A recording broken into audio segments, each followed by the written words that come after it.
In our last documentary, we talked about powerful billionaire and registered sex offender Jeffrey Epstein and showed how Epstein and his co-conspirators were able to escape punishment for their role in abusing over 40 young girls. We noted that Epstein and people like him do not act alone in their efforts to feed their depraved desires. In Epstein's case, he had an inner circle of people who helped him acquire young girls. In other cases, there exist networks of individuals helping to pressure or even kidnap young children and force them into sexual bondage. This time, we are going to explore the story of a cult that was suspected of international human trafficking in 1987.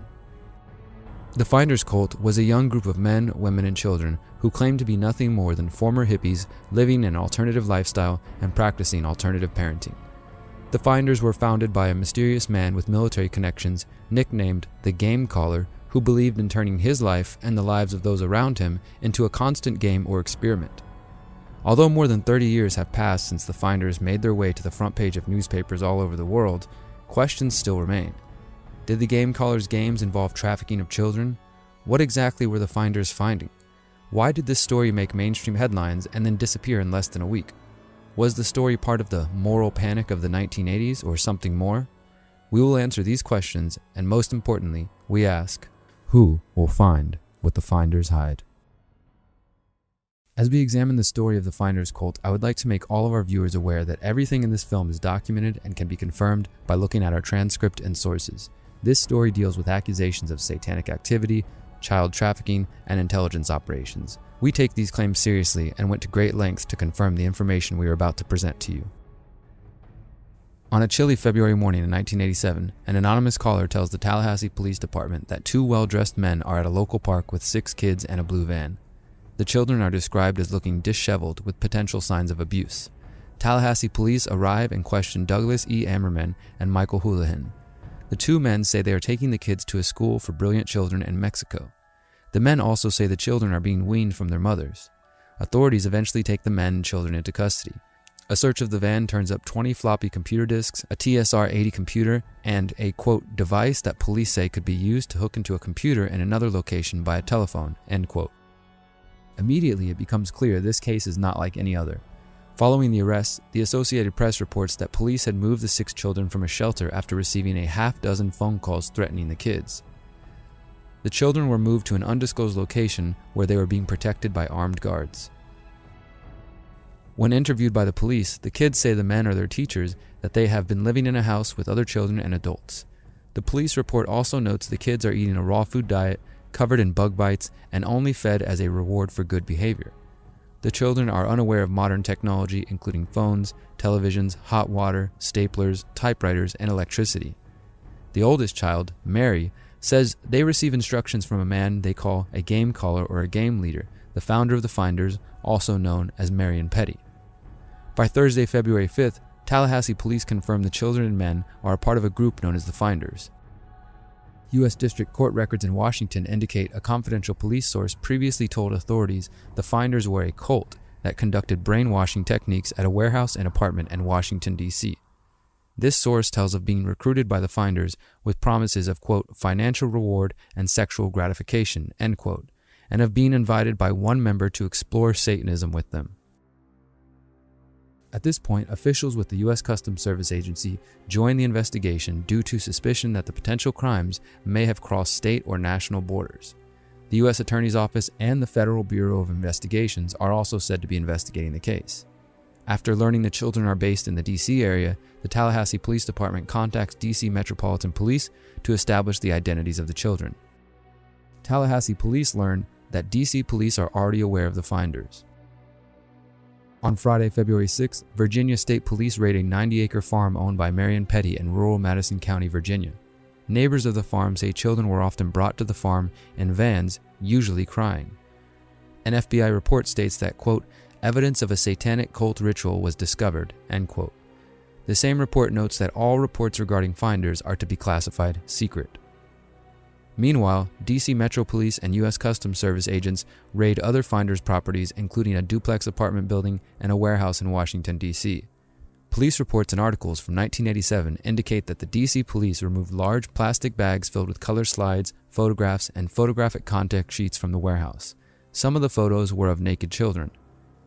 U.S. Customs spokesman David Hoover tells the Post, quote, "We're not saying it's pornographic, but it has all the earmarks," end quote. A U.S. Customs Service report describes some of the photos as showing blood rituals involving children slaughtering goats while adults in white robes watch. It also describes that they found instructions on how to purchase children. The importance of this report, written by U.S. Customs Service agent Raymond J. Martinez, will become clear as we move on. The Customs Service then claimed to be looking into allegations of child pornography. Police spokesman Scott Hunt states that the finders may have, quote, "been accustomed to selling or smuggling the children of its members out of the country," end quote. Then Captain William White of the D.C. Police Department declines to speculate on what the possibilities might be, but reports written by D.C. Police state that law enforcement believe the possibilities include kidnapping or some type of international market for children. Police investigator Cheryl Wignan says more than one of the children has been sexually abused, but she won't say exactly how many. Genghis Plato, also known as Robert Gardner Terrell, was the spokesperson for the finders and the owner of a D.C. house that police say was used by members of the group. Terrell tells reporters the group are simply, quote, "rational people and not devil worshippers or child molesters." Then another spokesman for the finders named Diane Sherwood states the group are, quote, "hardworking with a Protestant ethic. We don't even think we are a group," she says. "We are just a network of co-operators." By Monday, February 9th, 5 days after the children and their 2 male chaperones were arrested, Washington Metro Police announced they have found no evidence of wrongdoing or satanic activity by the finders. Health officials in Florida then say they have no evidence of sexual abuse of the children. D.C. Metro Police Chief Maurice Turner Jr. states that the department has not uncovered any evidence to, quote, "corroborate allegations made by an informant that the organization is a cult and that its activities involve satanic rituals," end quote. By Thursday, February 12th, Gary Shepard of the FBI's Washington field office says the FBI investigation has, quote, "not uncovered any evidence of federal violations," end quote. But according to the New York Times, quote, "the statement from the Metropolitan Police Department conflicts with accounts from police in Tallahassee, Florida, where the children were found, unwashed and hungry. Officials there say that morning, at least 2 of the children had signs of sexual abuse." Despite the initial reports, by the end of the week, headlines are reporting that charges are dropped and that the whole situation was a giant misunderstanding. Just like that, it's gone from the news. Now, to be fair, it's true that a so-called moral or satanic panic seemed to grip the United States in the 1970s and 80s, where parents were suspecting all kinds of people being involved in devil-worshipping cults or child trafficking networks. And although the vast majority of these cases have been dismissed as paranoia, the story of the finders deserves a deeper look. Let's start by examining the available law enforcement documentation on the finders. Documenting the finders. The finders cult incident in Florida took place more than 30 years ago. Although the mainstream version of events says the whole thing was blown out of proportion, a reading of the reports from the Tallahassee Police Department, the FBI, and U.S. Customs Service leaves more questions than answers. The Customs Service report has been widely reported and circulated, and the FBI documents were released through Freedom of Information Act requests. In 2018, thanks to the work of an activist, the 75 pages of Tallahassee police reports were also finally released to the public. This is the story of those documents. Tallahassee Police Department reports. On Wednesday, February 4th at 4:50 p.m., Tallahassee police officer Tony Mashburn responds to an anonymous call regarding 2 well-dressed men seen supervising 6 children at Myers Park in Tallahassee, Florida. The detective files a report with the department following the incident. His report serves as one piece of historical documentation of the case of the finders. Mashburn's report states that the, quote, "children were very dirty and unkept, with, quote, bug bites on their entire body and scratches on their leg." Mashburn also reports, quote, "when asked about the parents of the children, suspect number 1 became very evasive and stated that the children's parents were in D.C. Suspect number 2 refused to give this writer any information, and he pretended to faint when he was told he was under arrest." A second report written by Tallahassee police officer Judy Sokoki notes that the oldest child, Mary, does not know her last name, but knew that one of the men was her father. She states that the men had several aliases.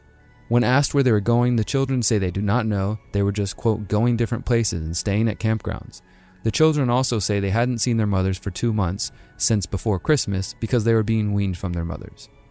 The report states that the kids told officers the adults in their community had to do what the game caller told them to do, and that the kids did what the adults told them to. The children say they were not allowed in the house. The kids also told authorities that the adults communicated with the game caller, aka Marion Petty, via a computer in the van. Later in the report, it notes that the children claimed Marion Petty, quote, "owns a man named Steve," end quote. When eldest child Mary was questioned about sexual abuse, she became very evasive. She said there were no, quote, bad touches between the children and adults, and reportedly became fidgety and wanted the interview to end. The same police report mentions that an official with the Department of Health and Rehabilitative Services, or HRS, said the 2 children were confirmed cases of sexual abuse. Jane Patia of HRS stated that a Dr. Mora had found one of the children lacked, quote, anal spectral control consistent with acts of sodomy. Also, one of the girls had signs consistent with vaginal penetration by the fingers. On February 8th, Tallahassee police filed another report mentioning a curious incident involving a computer found on Florida State University campus in front of the library. Apparently, on Thursday, February 5th, a student named Robert Sorkin spotted the computer inside of a phone booth and decided to take it home. After he saw details relating to the Tallahassee police investigation, he turned it over to law enforcement, who determined the owner of the computer was, quote, obviously persons who are involved with a group called the Finders, end quote. A similar TSR-80 computer was also found in the group's van. Once the warehouses in D.C. were raided, D.C. Metro Police shared the details of their findings with the Tallahassee Police Department. In one report, D.C. Detective Bill Cagney describes finding a library of books which included books, quote, concerning mind control, end quote. By February 8th, Detective Jim Bradley of the D.C. Metro Police says he finds no evidence of satanic activity at either D.C. residence. On February 10th, the Tallahassee police are told by Lieutenant Lee Hart of the Culpeper, Virginia Police Department that he has a contact within the Finders. This contact alleges that Marion Petty has notified all Finders to flee and hide. Curiously, Lieutenant Cart tells the TPD that Petty would, quote, probably go to Andrews Air Force Base and get a military plane to China, end quote. The strange thing is there are several mentions of connections to China elsewhere in the Tallahassee Police Department report and in the U.S. Customs report. Why were the Finders men carrying a Chinese-English dictionary with them? Mary said she learned to count to 10 in Chinese from a Chinese man at the warehouse, and, as we'll see in a moment, the U.S. Customs report on the Finders mentioned that children were being ordered from a contact in Hong Kong. When the Tallahassee police are finally able to determine and locate the mothers of the children, the women deny any allegations of satanic activity or sexual abuse of the children by the group. The women claim they don't know why the men have multiple fake IDs or why they use the traveling to a school for brilliant children in Mexico excuse. The mothers tell police their lifestyle does not abuse children, but instead holds them in high esteem. This seems difficult to square with the fact that the kids were found covered in bites and scratches and malnourished with little food. The women go on to describe the Finders' lifestyle as rejecting private property in favor of communal property and centering around, quote, ongoing loyalty, dependence, devotion to each other. The police report's description of the group's parenting style resembles modern unschooling methods. This hands-on method includes trips to the zoo, learning in nature, and apparently learning how to slaughter and skin a goat. When confronted, the women say the white robes the men were wearing during the goat slaughter were actually sheets used to cover their clothes from blood. The mothers also contradict the children by saying the kids are allowed to eat whenever they want rather than at predetermined mealtimes. On Wednesday, February 11th, Assistant Investigator Rick Huffman is made lead investigator. By February 24th, Huffman has officially ended the Tallahassee Police Department's investigation into the Finders. Huffman writes, quote, as to whether the children had actually been abused or neglected at the time of arrest seems to hinge on whether the children being dirty, possibly hungry, and living under camping conditions constitutes abuse or neglect. Huffman concludes, quote, this investigator has learned of no group or individual actions which appear abusive or neglectful. Huffman does not mention the reports of sexual abuse by doctors with HRS. And with that, the Tallahassee Police Department's investigation into the Finders cult came to an end. The other main source documents are a series of memos from the U.S. Customs Service, the predecessor to the current U.S. Customs and Border Protection Agency. The memos were written by U.S. Customs Agent Raymond J. Martinez. In these pages are the most damning accounts of alleged trafficking of children and potential connections to intelligence agencies. Martinez filed 3 memos, 2 of which describe his experience participating in the search of the warehouse in D.C. alongside the Metro Police. Once the Customs Service was notified that the children were allegedly en route to Mexico, a customs investigation was launched. The Metro Police reportedly contacted Customs because the agency maintains a network of child pornography investigators. Martinez notes that his office was contacted by Detective Jim Bradley with the Metro Police Department because he believed the Tallahassee case was strongly related to a case he was investigating in D.C. Bradley also told Martinez that he originally investigated the 2 addresses connected to the Finders in December of 1986, 2 months before the incident in Florida. An informant had given Bradley information regarding a cult known as the Finders, operating various businesses out of a warehouse. The information was specific in describing blood rituals and sexual orgies involving children, and a yet unsolved murder in which the Finders were alleged to be involved. Martinez's report states that during the execution of the warrant on the warehouse, he was, quote, able to observe and access the entire building, end quote. As authorities searched the building, they found tons of documents, a large library, a sauna, computers, maps with locations highlighted, a room with video recording equipment, and much more. Martinez says his search of the documents revealed the following: detailed instructions for obtaining children for unspecified purposes, instructions on the impregnation of female members of the Finders, telex messages using MCI mail, an early version of email. One such telex message specifically ordering the purchase of 2 children in Hong Kong to be arranged through a contact in the Chinese embassy. Another telex message expressing interest in bank secrecy situations. Documents identifying interest in high-tech transfers to the UK and numerous properties under the control of the Finders. Documents relating to terrorism, explosives, and invasion of law enforcement. A detailed summary of the events surrounding the previous night's arrest and of the 2 adults and 6 children in a Tallahassee park. And a set of instructions which appeared to be broadcast via a computer network which advised the participants to move the children and keep them moving through different jurisdictions, and instructions on how to avoid police attention. The following day, Friday, February 6, 1987, Customs Agent Martinez meets Detective Bradley at the warehouse again. Quote, I was again granted unlimited access to the premises, he writes. This time, Martinez says he observes, quote, numerous documents which describe explicit sexual conduct between the members of the community known as the Finders. He also says he saw a large collection of photos of unknown people, including some nude photos of people believed to be members of the Finders. There were numerous photos of children, some nude, at least one of which was a photo of a child on display and appearing to accent the child's genitals. I was only able to examine a very small amount of the photos at this time. He also states that another officer showed him a photo album that contained a series of photos of adults and children dressed in white sheets participating in a blood ritual. Martinez says the photos showed the execution, disembowelment, skinning, and dismemberment of 2 goats at the hands of the children. Other documents include files relating to activities of the organization in different parts of the world, including London, Germany, the Bahamas, Japan, Hong Kong, Malaysia, Africa, Costa Rica, and Europe. Martinez reports seeing one file entitled Pentagon Break-In. He also claims a Metro Police Department officer told him the group maintained intelligence on private families.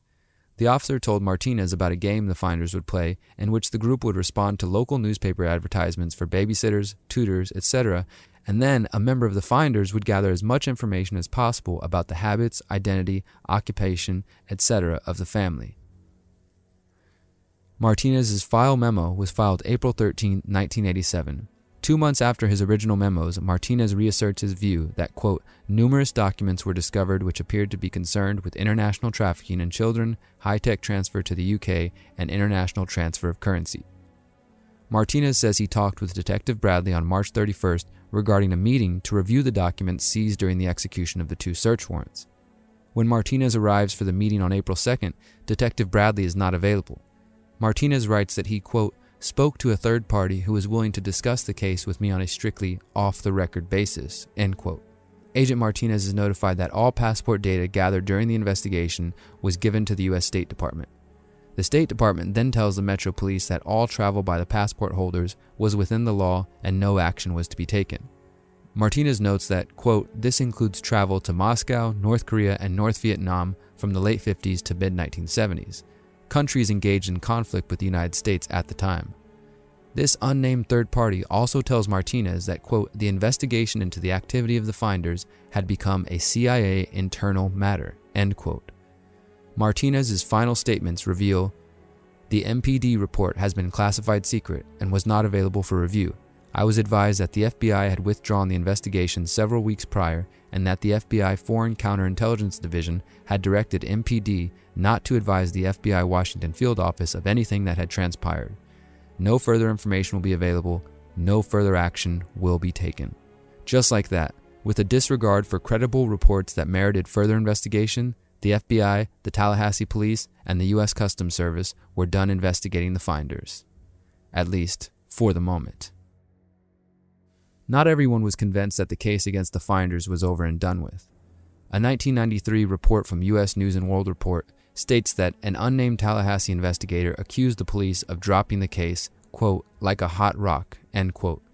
Apparently, the Department of Justice, too, was uncertain whether the case was successfully investigated because in 1993, it was reported that the DOJ had begun an investigation into whether the Central Intelligence Agency was involved in some kind of cover-up.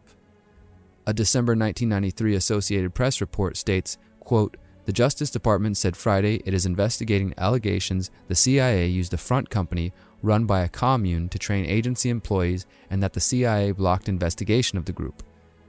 The AP also notes that a CIA spokesman said the CIA sent some employees to a company called Future Enterprises Incorporated for computer training in the 1980s. The spokesman claimed the CIA did not know about any connections between the company and the Finders. The vice president of Future Enterprises at the time, Joseph Marinich, said the company had trained CIA employees in computer use and continues to do so, but that it had never been a front for anyone. However, a connection between the Finders and Future Enterprises appeared through Finders spokesman Robert Terrell, who worked at Future Enterprises at the time of the Florida incident. Terrell was fired by Marinich once he found out about the Finders. Oddly enough, Future Enterprises currently maintains contracts with the Defense Intelligence Agency, a U.S. government agency which focuses on gathering intelligence on the military intentions and capabilities of foreign governments and non-state actors. The Associated Press quoted a report from the Washington Times as stating that Martinez had apparently sent his reports to Congress calling for investigations and had provided documents suggesting the CIA was blocking investigations of the Finders. In a mind-blowing admission, the Washington Times stated, quote, a later customs report says the CIA admitted to owning the Finders organization as a front for a domestic computer training operation, but that it had gone bad, end quote. The U.S. News & World Report article mentions that Representative Charlie Rose of North Carolina and Florida Representative Tom Lewis were calling for an investigation into the CIA. Could our own government have something to do with this Finders organization and turn their backs on these children? That's what all the evidence points to, and there's a lot of evidence. I can tell you this, we've got a lot of people scrambling, and that wouldn't be happening if there was nothing here. The article also notes that law enforcement sources say some of the Finders are listed in the FBI's classified counterintelligence files. Unfortunately, the FBI files which have been released are heavily redacted. Still, these files do reveal important details. The FBI files on the Finders. In April 1994, the FBI requested all available documents on the Finders investigation and received 21 documents from the U.S. State Department. These documents were considered unclassified by 2014. These documents confirm that in 1993, the Department of Justice ordered a preliminary investigation into allegations that the Finders were involved in sexual abuse of children and whether or not the intelligence community played a role in covering it up. The name of the person making these allegations is redacted, but it becomes clear the documents are referencing U.S. Customs Agent Raymond Martinez and his report from the warehouse raid. Despite the heavy redacting, the files make it clear the FBI was taking note that Martinez had reached out to Congress calling for an investigation. One portion of the documents mention a Customs Service special agent who wrote a report claiming to have seen computer equipment with instructions on, quote, obtaining children for unspecified purposes, end quote. The report also mentions impregnating female members of the Finders, instructions on kidnapping, buying, and trading children. Finally, the report states that this unknown person, who is more than likely Raymond Martinez, claimed that another unnamed person worked with the State Department and the FBI's Counterintelligence Division to cover up the crimes of the Finders. This memo, dated March 9, 1987, relates what was taking place behind the scenes during the weeks following the official end of the investigation into the Finders. Again, this document is so heavily redacted, it's hard to determine exactly what was said, but what is clear is that someone with the Metropolitan Police Department stated that none of the items claimed by Raymond Martinez were found at either Finder's property and that there was no evidence of child exploitation, kidnapping, and no instructions on buying children. The redacted document notes that a DC Metro Police Sergeant John H. Stitcher had been told by an unknown person to step away from the investigation into the Finders. However, another document claims that this never happened. It seems likely that Martinez and Stitcher would have met and discussed what Martinez saw, and perhaps the fact that Stitcher claimed he was told to back off the investigation into the Finders. Either way, the FBI files note that by 1993, Sergeant John H. Stitcher was dead. Another report from the FBI special agent in charge says that, quote, the bottom line was that the Tallahassee investigation was not impeded or influenced by any agency, end quote. An unnamed special agent with the FBI's Washington Metropolitan Field Office and an officer with the DC Metro Police were both interviewed in November of 1993 and claimed that they had no direct knowledge of evidence indicating child abuse or exploitation or interference from the U.S. intelligence community. Martinez stated that he believed he was correct in his original report. The FBI files show the Bureau searched the government's internal databases for names thought to have been used by the Finders, including Finders Transnational, Finders Transnational Ragged Mountain, Women's Network Service, General Scientific Corporation, and the aforementioned Future Enterprises. As with Future Enterprises, it is believed these businesses may have been fronts operated by the Finders. After all of this, the initial incident in Tallahassee, the raids of the warehouse and apartments, the end of the investigation, the two male members of the Finders were released from jail. A Washington Post article from June 1, 1987 mentions that 4 of the children were returned to their mothers, while the other 2 were placed in foster homes. The article also notes that 2 of the mothers followed instructions given by Petty and refused to get a lawyer or respond to the courts, and instead left Florida and returned to Washington, D.C. After interviewing dozens of people directly involved in the case and reviewing hundreds of documents, the DOJ concluded there was no evidence of child abuse or trafficking, satanic cult activity, or law enforcement complicity. In the minds of the authorities, the case was closed. However, as we have uncovered here, there are many details that ought not be forgotten. While it may be easy to dismiss these claims as nothing more than conspiracy, it's difficult to ignore the statements from the Tallahassee Department of Health and Rehabilitative Services regarding the signs of sexual abuse. There's also the original reports from Customs Agent Raymond Martinez describing detailed information related to trafficking.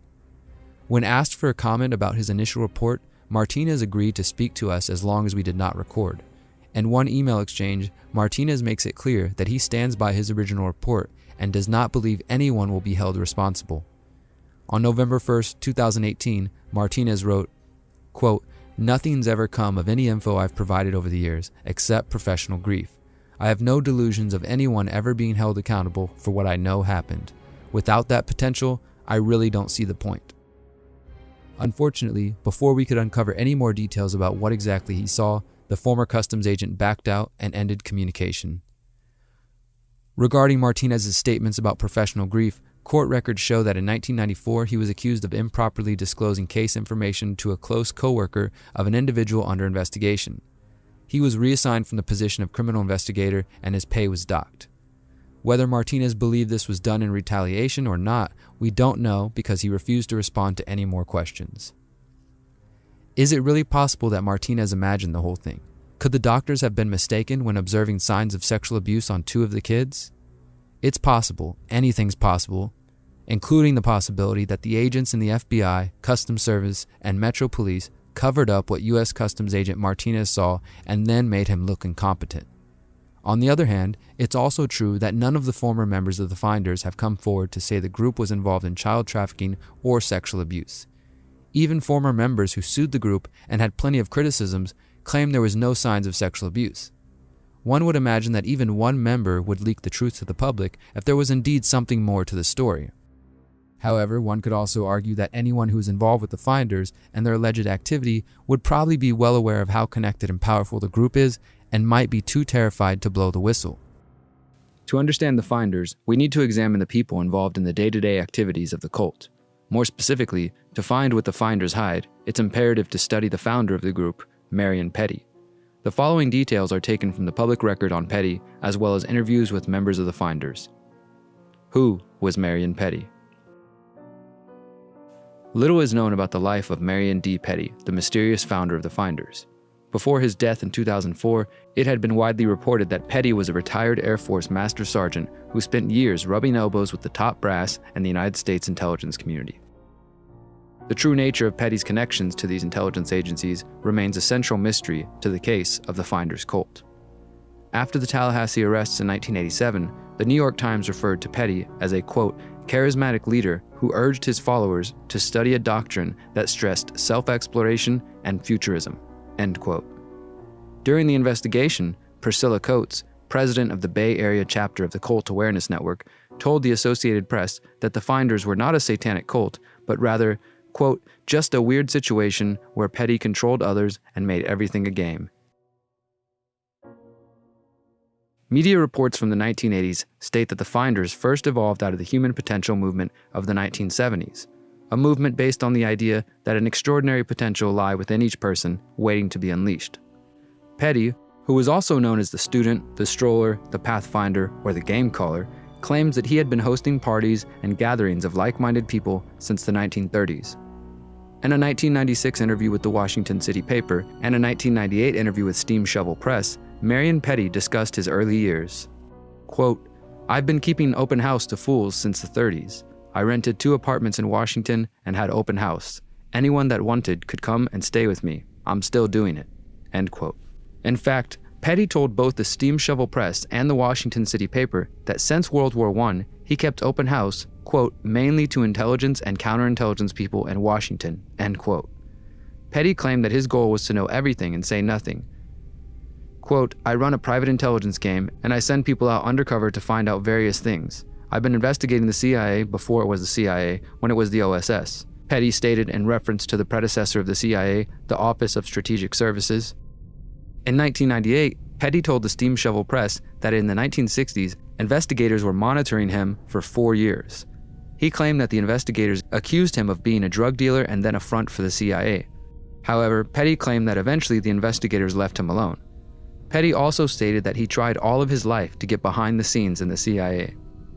Quote, I sent my wife in as a spy to spy on the CIA for me. She was very happy about it, happy to tell me everything she found out. She was in a key place, with the records, and she could find out things for me. And my son worked for Air America, which was a propriety of the CIA. There are some connections, but not to me personally, end quote. It is true that Petty's wife worked for the CIA and that one of his sons worked for Air America, a CIA front accused of trafficking opium. Despite his long-term interest in intelligence agencies and his family members' involvement with intelligence agencies, Petty swears he himself is not a member of the intelligence community. However, further details of Petty's involvement with U.S. intelligence services were revealed in the late 1980s. In 1994, journalist Daniel Brandt wrote an article titled Marion Petty and His Washington, D.C. Finders, Kooks or Spooks, detailing a meeting with 2 members of the Finders back in 1984. Brandt says at that time they were going by the name The Information Bank. 3 years later, Brandt was sent a 3-page memo titled Investigative Leads of Unknown Origin, which outlined Marion Petty's alleged intelligence links. Although the source of the memo remains anonymous, some of the data has been independently verified. According to the memo, in 1939, Petty met a Chinese agent operating under journalistic cover and remained in close contact with him throughout World War II. Petty began his intelligence career by working with various OSS contacts. After the war, Petty's Chinese contact introduced him to Charles Marsh at the National Press Club. Marsh was a journalist connected to LBJ and FDR and often suspected of ties to the CIA. The memo alleges that in 1946, while Petty was working as a chauffeur to General Ira Aker, Marsh arranged for him to be trained in counterintelligence. Petty received intelligence training at Georgetown University in 1956 and was sent to U.S. Air Force Intelligence Training School in Frankfurt, Germany. Through Marsh, Petty got his wife a job with the CIA from 1957 to early 1961. The memo states that Petty's handler was Colonel Leonard N. Wagner. Wagner advised Petty to resign from the military and surround himself with kooks so that he could infiltrate the Beat, Human Potential, and New Age movements. Wagner encouraged Petty to recruit people from youth hostels and universities. Petty was also instructed to recruit a network of agents in Europe. In the 1960s, Petty apparently fulfilled this mandate by making connections with the Beat movement. The memo also alleges that Petty penetrated the Human Potential movement by setting up Ken Casey, the famous novelist and countercultural figure, as a prominent guru. Finally, the memo claims that in 1979, Petty recruited John J. Cox, a computer specialist and founder of General Scientific, a computer firm specializing in classified defense contracts. Cox trained several of Petty's finders in computer programming and communications technologies. From the 1980s on, the finders claimed they used Petty's international network and cutting-edge computer technology to perform acts of freelance journalism for finders' fees. They deny any allegations of child trafficking, Satanism, or intelligence operations. So what exactly were the finders, and what were they finding? Researcher Wendell Minnick, author of Spies and Provocateurs, an encyclopedia of espionage and covert action, said he spent 2 years researching the finders, but after running up $1,000 in phone bills and running into too many dead ends, he concluded his investigation without much new information. Quote, "The finders would love you to think they're a CIA front, but I would say they're really nothing. You're going to hear a lot of bullshit on the finders, because they lie. These are dysfunctional adults, but they're all working their asses off. They're constantly working on some project. If you have a cult, the best way to control people is to keep them busy, to keep their minds occupied. If you have people standing around doing nothing, then they start thinking." End quote. To learn more about Marion Petty, the finders, and their relationship with the intelligence community, I sat down with longtime spokesman for the finders, Robert Toby Terrell. Terrell wrote a book about his experiences with the finders called The Game Caller, featuring one of the few known pictures of Marion Petty. Toby Terrell, Tobeterrell. That's my real name. My legal name that I was born with is Robert Gardner Terrell Jr. I worked for the IRS for 9 years and then left and went on my own and made enough money that I was able to retire at age 35. And I found by that time that I had done everything that my culture had programmed me to do. I was basically programmed to participate in the existing culture and make money and get a wife and 2 kids and move to the suburbs and then move into a bigger house and all of those kind of things. But that didn't seem to satisfy some deeper urge. Terrell talks of meeting Marion Petty through a mutual friend and being invited to come visit the community that Petty called the New Ark. One thing led to another, and I went back to visit him again and realized that he was a spiritual teacher.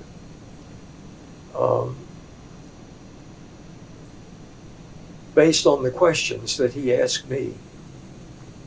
And so I asked him some questions as well. And then I was in transition. I'd been married for 12 years, had a couple of kids, was living in Chevy Chase in a very nice house in a very nice suburb. But it was a phase in my life where it was time to develop my spiritual nature. I'd been a householder, and that was a good phase. So to make that a shorter story, I moved in to the New Ark and never moved out. Terrell embraced the finder's life, and after a divorce from his wife, he put his life savings into the Invisible Bank, a communal fund where everyone was allowed to contribute and take as they needed. Using these funds, Terrell helped Petty purchase the finder's properties in D.C. for the group's daily activities. He describes life in the finders as a constant game where Petty encouraged members to live one day at a time. The group was ran by Petty, and everyone submitted to his rules. Terrell said every day the finders would ask Petty to be the game caller, and then the group would follow his instructions. He would say something like, okay,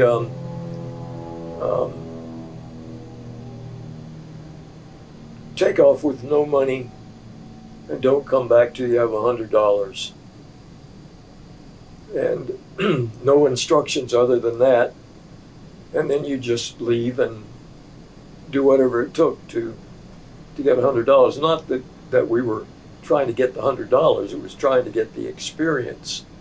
Terrell confirmed that Marion Petty spent his military career working closely with generals and intelligence officials, and that Petty worked as a chauffeur. He already knew the first chauffeur, and that's where he'd gotten the information about the new chauffeur's job. And he said that he just stood there and gazed into the eyes of Henry Arnold until Henry Arnold consented. And that's how he spent World War II, as the chauffeur for all of the leading generals of World War II, which was a wonderful job because he knew what was going on behind the scenes. He was carrying the vice president or these various generals around town in the back seat of his Cadillac. And during this time, he was a thrifty guy, and he'd saved up his money and began buying land in the Virginia mountains, which was very cheap at that time. So he had accumulated 600 acres of land on the chauffeur's salary, which is no easy feat. So when Finders came together, he contributed that 600 acres of land, and I contributed the cash from. They had some cash already, but that was my contribution. While Terrell claims that Petty bought the land by being thrifty and saving his chauffeur's salary, the anonymous investigative leads memo claims that it was in fact Charles Marsh who supplied the funds to Petty so he could purchase hundreds of acres of farmland in Madison and Rappahannock counties in Virginia. This is where Petty would start building his cult. During the research for this film, I was sent an interview with Finders member Michael Houlihan, aka Michael Howell, one of the men arrested in Tallahassee in 1987. In the interview, Howell emphatically states that the children were not abused, there were no blood rituals or satanic activity. Both Howell and Robert Terrell state that the Tallahassee incident was the result of a moral panic of the 1980s and bad reporting by the media. Terrell says the trouble began when a disgruntled ex-girlfriend of one of the Finders went to the police and spread false rumors about the group's alleged involvement in satanic activity. And she went to the DC police and told them that we were a satanic cult. And so they opened an investigation. I don't know what a satanic cult is, or even whether it's against the law. As evidence of the fact that we were a satanic cult, she took a police officer into the park. Our apartment buildings were right next to Glover Archibald Park, which is a 400-acre park in downtown DC. It's a wonderful place. And if you walk out the back door of our apartment buildings, you walk onto a trail in Glover Archibald Park. And she took the police officer there and showed him that there was a circle of stones where someone had had a campfire. And this was the evidence that we were a satanic cult, that we had campfires. It was not us. I mean, I don't know where that came from, but that was enough evidence for them to open an investigation. This original investigation mentioned by Terrell preceded the 1987 arrests in Tallahassee. It was the arrests of the two Finders men which spurred on a further investigation by the DC Metro Police, the U.S. Customs Agency, the Virginia State Police, and the FBI. You have to have a little more background of what was happening in the culture at that time. There was a panic going on at that time. Now, what's going on now is that people are seeing a terrorist behind every bush. At that time, it was people were seeing child molesters behind every bush. There were many cases that got great publicity throughout the country. There was a whole industry that was built up around identifying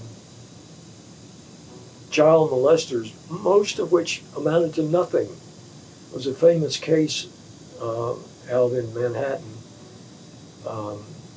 Beach in California that made national headlines for months. And finally, it all came down that it was all made up stuff that was put into the heads of these very young children. We were pioneers in trying to raise free children. And in order to do that, you have to be sort of clandestine, because if it looks like the children are not being raised in an orthodox fashion,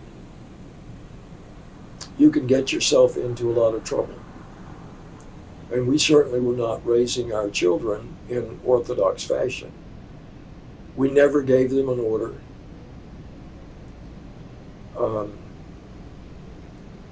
We gave them a level of freedom that children in this culture don't have. We raised them in a non-threatening environment in the country where they would be close to nature. And on occasion they would come into the city, but most of the time was spent in the country. And so the police were aware of us. They couldn't figure out what we were doing. We'd bought this 10,000 square foot warehouse, and we would sometimes appear there in the middle of the night, and it just didn't fit any pattern. All concluded that we were filming pornographic stuff, which couldn't have been further from the truth, but that's what they concluded. And one reason that they concluded that was that we had some cameras and high-tech equipment. The high-tech equipment that you're referring to, this was way back before there was an internet. We were pioneers on the internet. It was called MCI Mail. It was the first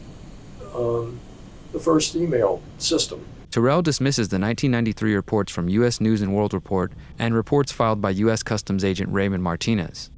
Well, I'm aware of that. That's what was published in U.S. News and World Report. Very poor investigators.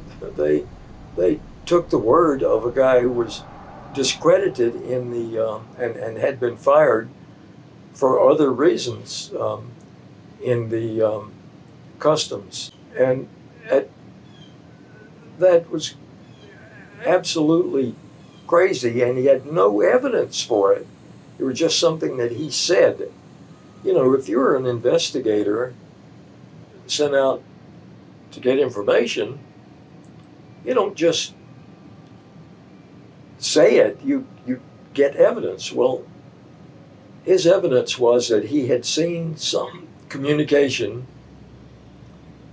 from Hong Kong saying something about buying children or some absurd thing like that.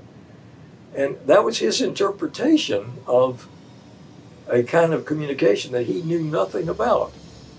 We had a couple of guys. By that time, we had evolved an organization that traveled around the world doing journalism.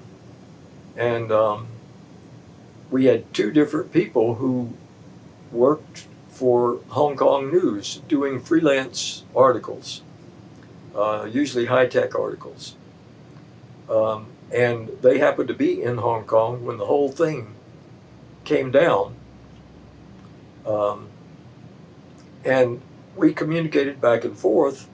We developed a number of shortcut ways of communicating. So I have no idea what he read that led him to conclude that there was some kind of a kidnapping going on. But he did say that, and so it was picked up by U.S. News and World Report. It just so happened that I was working at U.S. News and World Report at the time. Very poor investigator. As we have shown, former customs agent Raymond Martinez has stated that he stands by his reports. Terrell not only dismisses the child trafficking claims, but also initially dismisses the idea that Petty maintained any contact to the U.S. intelligence agencies after he left the military. They offered him a chance to become an intelligence officer. He took it, and they trained him in Europe for some period of time. And then his time was up. His 20 years in the military was up. And he resigned from the military and started his spiritual practice. As far as you know, did he maintain any of those intelligence contacts? He severed all ties with the intelligence community. He had been trained, but he never was assigned.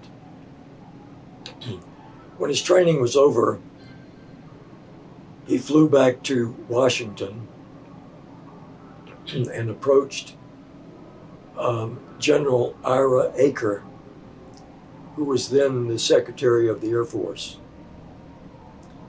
And he told General Aker that he had instructions to please give him his honorable discharge. And he was highly regarded by Aker. So Aker asked him why, and Petty said, "I'm sorry, it's so secret that I can't even tell you." And Aker gave him the discharge. And he then severed all connections with the military. And none of this, I mean, it's absurd to think that we had any connection with anything governmental. We did not. But is it possible that, you know, the games and the information that he was feeding the rest of the group were coming from somewhere else? No, it's not possible. I mean, I shared the same toothbrush with this guy for 20 years. It's not possible. And you think about it. We were as opposite to the goals of the government and the intelligence community than you could possibly be. Interestingly, members of the Finders are still connected to the intelligence field. This includes Kristen K. Noth, one of the mothers of the children involved in the 1987 Tallahassee incident. Noth has used several variations of her names over the years, including Kristen Noth and Kristen K. Noth. She has also written for various publications which discuss issues important to the intelligence community, including Knowledge Magazine and Foresight Alliance. Her LinkedIn page describes her as a futurist and qualitative analyst who has been deeply engaged with foresight practice and theory for more than 15 years. Eventually, Robert Terrell concedes that Petty was deeply connected to the intelligence community. Did you ever see any evidence of Petty being tied to intelligence agencies? Because there are those who speculate, perhaps you're correct, perhaps the child trafficking claims, that was all exaggerated, it's part of the satanic moral panic of the 80s and that sort of thing, but there does seem to be some sort of indication that Petty was involved with intelligence services. Do you know anything about those claims, or did he ever share any of that information with you? Oh, of course. He was in the Army Air Corps, which became, after World War II, the U.S. Air Force. And he was highly regarded by the brass. And they asked him if he would like to become an intelligence officer. So why would he want to be an intelligence officer? There's a lot like the intelligence service in being a meditator and practitioner of yoga. What is the goal of yoga and meditation? The goal is to discover in yourself a connection that is closer to the divinity than the human body. Getting in touch with that part of yourself, that deep part of yourself, is not unlike being an intelligence officer. An intelligence officer is living in a foreign culture. When you get deeply into meditation and yoga, what you're seeing around you is not what the average person sees. You know that you're not this human body, and that most of the people around you are confused, thinking that that's what they are, this temporary body that we've been given. And to pass that on to his followers, to think like an intelligence officer. And we did that. We thought of ourselves as not the CIA, but the DCIA, the Divine Central Intelligence Officer. And we were simply here on this planet gathering information that would be of use to mankind. In the end, Terrell stands by his statements that the myths surrounding the Finders cult are simply rumors and conspiracy theories. There's something called Occam's razor. Are you familiar with that philosophical concept? Yeah. Occam's razor says that the simple solution is usually the best solution.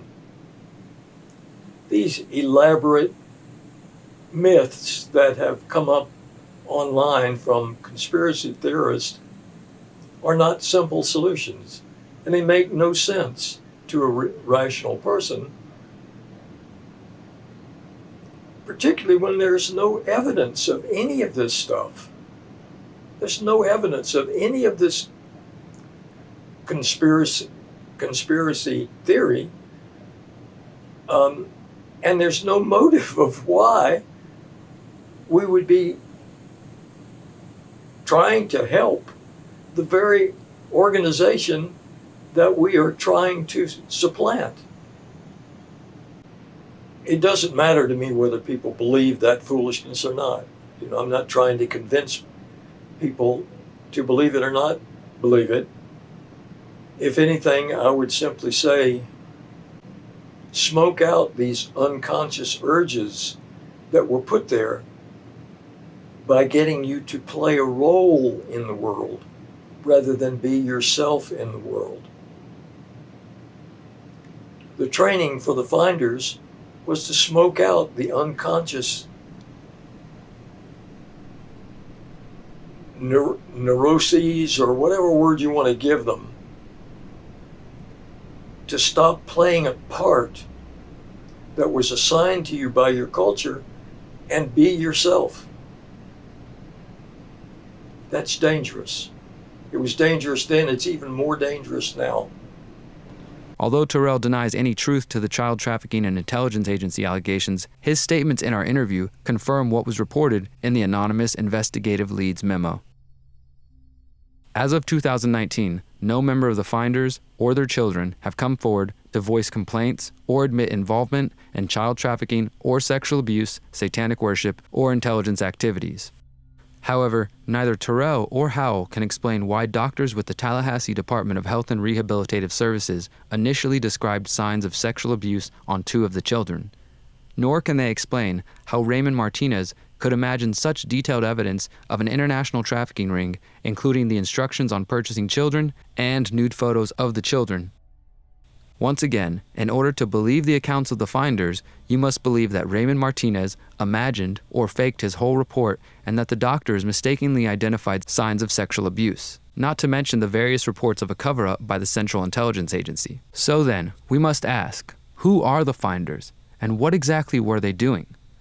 Were they truly just an eccentric group of utopian futurists being led by a charismatic former military chauffeur? Was the finders a CIA front involved in international trafficking of children and potential blood rituals? If they were a CIA group gone rogue, at what point did they go rogue, and what did they do without the approval of the intelligence community? Or, as some have suggested, was this all one big game, one last prank from beyond the grave, courtesy of Marion D. Petty? These questions still remain unanswered. Marion Petty himself was probably operating under a NOC, a non-official cover where agents operate covertly without official ties to the intelligence community or government.